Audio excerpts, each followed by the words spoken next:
पराभवाने माणूस संपत नाही, पण जो प्रयत्न सोडतो तो मात्र संपतो. म्हणून कठीण काळात स्वतःला सांगत राहा, शर्यत अजून संपलेली नाही, कारण मी अजून जिंकलेलो नाही. आता आजचा दिवस आहे फायनलचा आणि सेमीफायनलची पहिली मॅच आमची होती. या वेळेला टॉस जिंकून पहिला बॉलिंग करायचा निर्णय घेतलो आणि आम्ही पहिला बॉलिंग करताना कनी आम्हाला 5 ओव्हरला 37 धावा मारले. आता फायनल मध्ये जागा करायला कनी आम्हाला 38 धावा चेस करायच्या होत्या आणि 38 धावा चेस करताना पहिल्या ओव्हरच्या पहिल्या बॉल मध्ये आमचा आयकॉन आउट. आता आयकॉन पहिल्या बॉलला आउट गेल्यावर नंतर चेसिंग एवढं जड चाललेलं कनी तरी पण आमच्या प्लेयरने हार मानली नाही आणि 38 धावा मी शेवटच्या ओव्हर मध्ये चेस करून फायनल मध्ये प्रवेश केलो.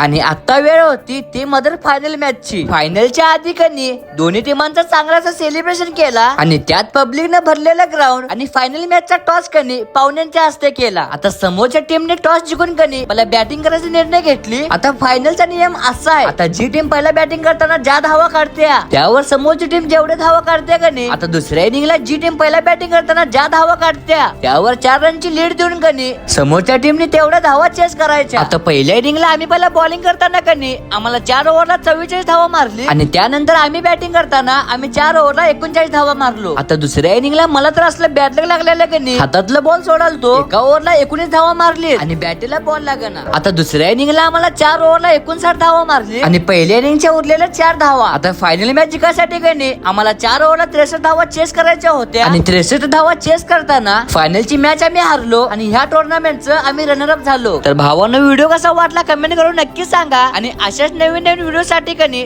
तुमच्या भावाला फॉलो करा.